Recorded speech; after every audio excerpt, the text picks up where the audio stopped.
Сайн байна сонсогчдоо. Удаан хугацааны турш өгүүлгээ оруулаагүй хөлцөлөгч. Та бүхэн минь лайк, share, subscribe сайн дараад өгөх юм бол дараагийн бичлэгүүд хурдан орох болно гэдгийг амлаж байна. Бугын зуулт эротик өгүүлэг. Гай газар доороос гахаа модон дотроос гитэх үнэ шүү. Цагаан ураар нутагтаа баян гэж алдарсан дандрын хүү чимэд цэргийн албаа хааж ирээд гэр барьж гэргийн авахынхаа өмнөхөн адууга уулын аманд хэд хоног бэлжээв. Буцах өдрөн ойн цорхоо нарлаг сайхны ингэрт бугуурамдан байхыг ажиглан тэр газар очтол баахан гар хатуур аргадсан мэт өвс сул сэвсэж байх нь тэр.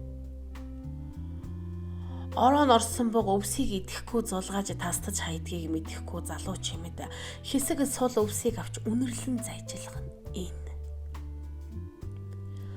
Эндээс л хэрэг биштэж эхлэв. Бугын зуулт хэмээгдэх өвсийг хүн амандаа хөрвгөөс ороон орсон буг мэт дур тачаалтай галзууш орхитг нь энэ юм байна л та.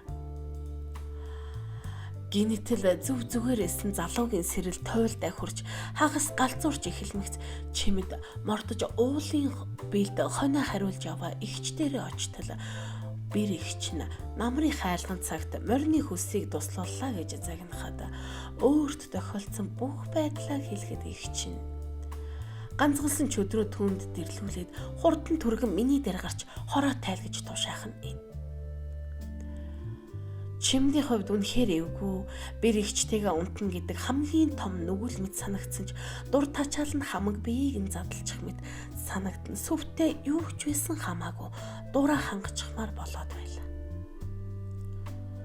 Тиймээс ч игчийнхээ хэлсэн үгэнд бараг л баярлах шиг бол.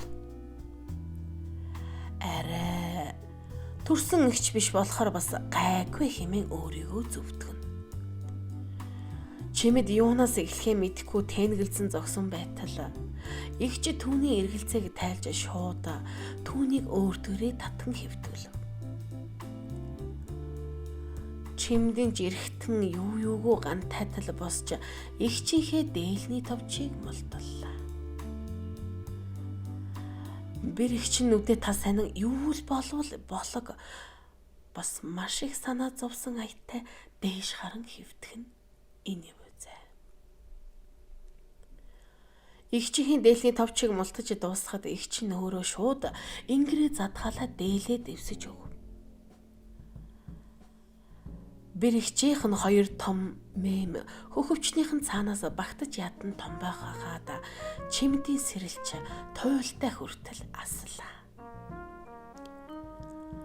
Игчийнхээ нуруунд дор гараа оруулж хөхөвчийнх нь түгжийг мултлах гэж оролдоход игч нь өөрөө тайлж өгөн бэлтгэх нь. Чимэд хөхөвчийг нь сөхөж игчийнхэн цээжийг нь үцгэлгэн. Игчийнх нь хоёр том хатуухан хөхн илүүлж таалуулахыг хүлээх мэд өмнөөс нь ягаар нь туяарч харагдлаа. Чимэд хэсэг эргэлцэн согтуусахад игч нь чи хүснээрээ л хий. Бугын зуултыг ингэж дарахгүй бол галзуу тачаалтаа ухаанаа алдсан хүн эргэтнээ тасар татчихад явдал бас байцсан юм шүү хэмээн анхааруулах нь энэ.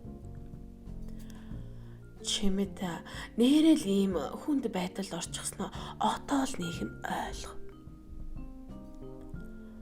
Тэгэд игчийнхээ уруул хүзүүг одсон таалахад игч нь хариу байрлаа.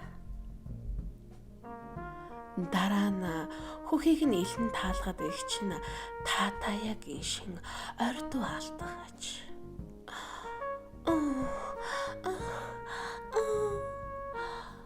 Чимэд бушуухан нөгөө ажлаа хиймээр санагдаж игчийнхээ дотоочийг тайлахаар зүтгэлээ. Дотоочныхын цаанаас умдагных нь ус харлан гурвалжилж харагдах хахаад игч нь л хүн юм болсон хойно сэрлэн хөдөлсөн бололтой шингэн зүйл ялгаран дотоочийг нь оргосон үзэгдлээ. Чимэд Дотоочийг нь тайлахад эгч нь ичингүрсэндээ гуятаас хавчиж умдаг юугаан хоёр гараараа хаах нь энэ. Чимэд эрэгтний түүнх рүү чиглүүлэхэд эгч нь минийхийг бити хараарай. Шууд л хийгээд бушуухан тачаалаа тайлж үз гэж тачаадсан хоолоогоор гуйх нь энэ. Чимэд ч ганцхан хүчтэй олон эрэгтний лав оруулахад эгч нь дуу алдан гиншээд хоёр хөлөө түүний бүхсэн дээгүүр нь дохлоо. Чимдээ. Тэр хоёр биений өмнөөс нь тосгол хөдөлсөөр бараг зэрэг шахуу дууртай. Чимдийн хар хөлсөн цутхан бүх биеийн хэвийн байдалд орсон боловч эгчийнхээ нүрийг эгцлэн харж чадахгүй байх нь энэ. Bir эгч нь ийм аюул тулгарсан үед садан төрлөөд чөтгөр дэрлүүлдэг домтой юм. Чи айх ичих явдалгүй гэж тавьшруулах нь тэр. Мууг модон улаатай гихчээр малд явж байсан хоёр хүн тэдний үүлэн борооны ажлыг дурангаар харан намрын төөмөр мэт ховч ивийг нутдаг даяар нь тараах нь энэ. Чимдийн ихнэр болохоор сүү тавьсан бүсгүй сууж нийлхээс татгалцсан уйлан хайлахад түүний саналыг аав ээж төрөл садангийнх нь дэмжиж байлаа. Яг нэгцэгтэй үед нутгийнхандаа номч мэрэгнэр олон шүтэгдсэн өвгөн ламтан болсон үйл явдлыг судлан үзээд чимэд болчмгүйгээсээ аюулд улчирч bir эгч нь ухаалгаар аюулыг зайлуулсан нь буян үлцэн гэсэн дүгнэлт гаргаж ламтан өөрөө ариутгалын ном айлтжээ. Ингээд шинэ гэр барих гэрлэлт хурам найр товлсон өдрөө ёс төртэй болж өнгөрөх нь энэ. Буухийн зүйлт гэж ийм л аимшигтай зүйл байдаг гин шүү.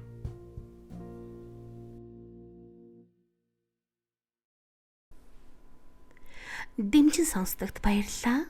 Өгүүлэгт нэрээ мөнхөлж үлдээхийг хүссэн олон залуус холбогдож хүсэл тавьсан билээ. Бид хүсэлтийн дагуу нэрийг нь мөнхөлж өгөхийг хүслээ. Бидэнтэй холбогдохыг хүсвэл Yogurt Instagram болон Facebook пэйжээр холбогдоорой. Мөн Yogurt зугаа дагахаа мартав.